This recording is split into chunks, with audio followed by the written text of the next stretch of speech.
Assalamualaikum warahmatullahi wabarakatuh. Sahabat Murajaah Channel yang dimuliakan oleh Allah, ibadah haji merupakan kewajiban bagi setiap muslim yang sudah memenuhi syarat. Dalam praktiknya, pelaksanaan rukun Islam yang kelima ini hanya dilakukan saat bulan Dzulhijjah saja. Padahal dalam Al-Quran disebutkan musim haji ada 3 bulan, yaitu Muharram, Dzulqa'dah, dan Dzulhijjah. Lantas pertanyaan besarnya adalah, jika musim haji ada 3 bulan, mengapa hanya dilaksanakan saat bulan Dzulhijjah saja? Mari kita simak penjelasan berikut agar tidak gagal faham.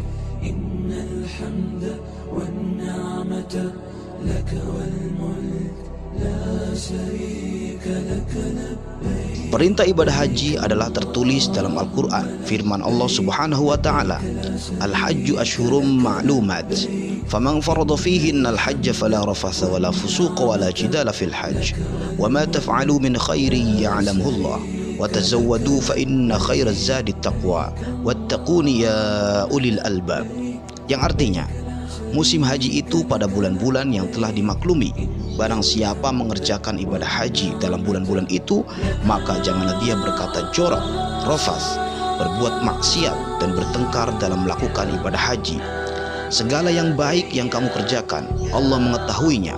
Bawalah bekal, karena sesungguhnya sebaik-baik bekal adalah takwa. Dan bertakwalah kepadaku, wahai orang-orang yang mempunyai akal sehat. Quran Surat Al-Baqarah ayat 197. Melalui dalil di atas, mari kita fokus kepada bunyi ayat, yaitu ashhur, yang mana sejumlah ulama menafsirkan kata ashhur yang berarti beberapa bulan pada ayat di atas, yaitu sebagaimana bulan Syawal, Dzulqa'dah, dan Dzulhijjah. Menurut Imam An-Nawawi dalam Al-Majmu' Syarah Al-Muhadzab, maksud ayat di atas adalah waktu pelaksanaan ihram, bukan semua rangkaian haji. Sebab waktu pelaksanaan haji tidak butuh berbulan-bulan, tetapi cukup beberapa hari. Lebih spesifiknya, jelas An-Nawawi, waktu untuk ihram dimulai sejak bulan Syawal, Dzulqa'dah, dan 10 hari pertama bulan Dzulhijjah, berakhir ketika sudah muncul fajar pagi Idul Adha. An-Nawawi Al-Majmu' Syarah Al-Muhadzab halaman 168. Artinya, jika ada jamaah haji melakukan ihram mendahului atau terlambat dari batas waktu yang telah ditentukan, maka hajinya tidak sah dan berubah statusnya menjadi ibadah umrah. Imam Al-Qurtubi dalam Al-Jami' Al-Ahkamil Quran memaparkan, Bismillahirrahmanirrahim.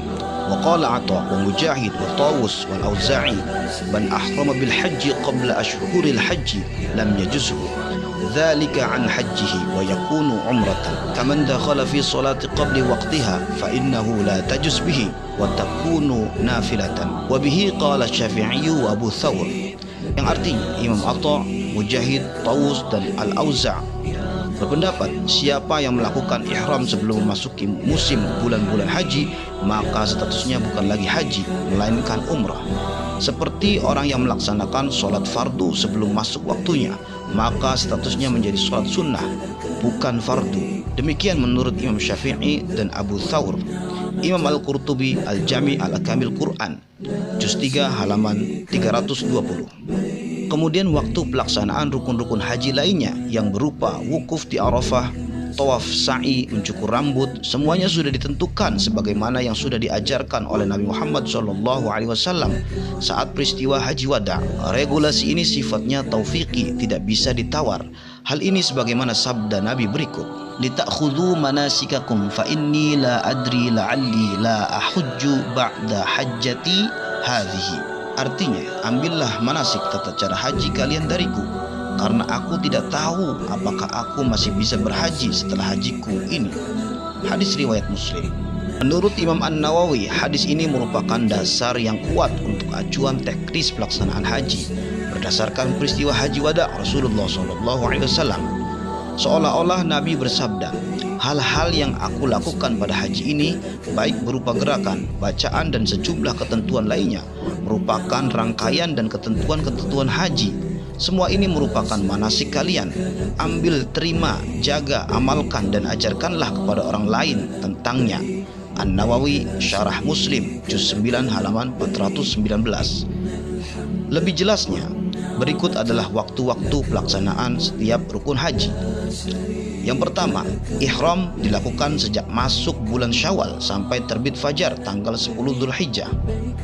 2. Waktu wukuf di Arafah berlaku sejak matahari tergelincir pada tanggal 9 Dzulhijjah sampai terbit fajar di tanggal 10 Dzulhijjah.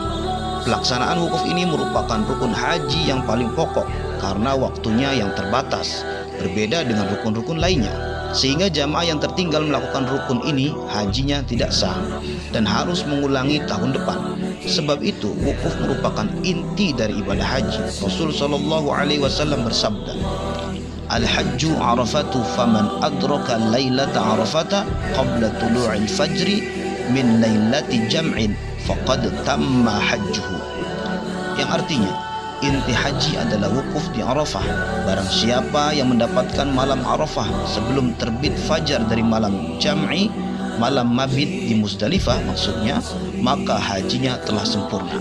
Hadis riwayat At-Tirmidzi, An-Nasa'i, Ibnu Majah, Ahmad bin Hanbal dan lainnya. 3.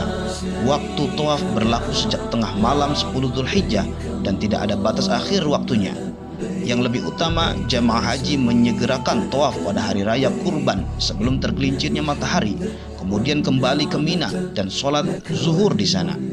Yang keempat, waktu pelaksanaan sa'i adalah setelah melakukan tawaf yang sah, kudum atau ifadah, dan tidak memiliki batas waktu.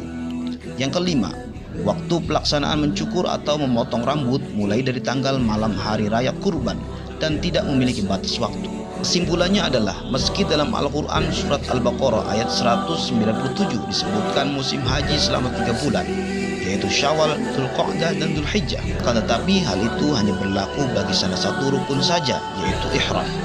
Sedangkan rukun-rukun lainnya ada yang harus dilaksanakan pada bulan Dzulhijjah dan ada pula yang bisa dilaksanakan sejak Dzulhijjah sampai batas waktu yang tidak ditentukan. Kendati ada rukun-rukun yang tidak harus ditentukan pada Dzulhijjah, yaitu tawaf, sa'i, dan mencukur atau memotong rambut, tapi demi kemudahan pelaksanaannya dituntaskan pada bulan Dzulhijjah. Wallahu a'lam bishawab. Wassalamualaikum warahmatullahi wabarakatuh.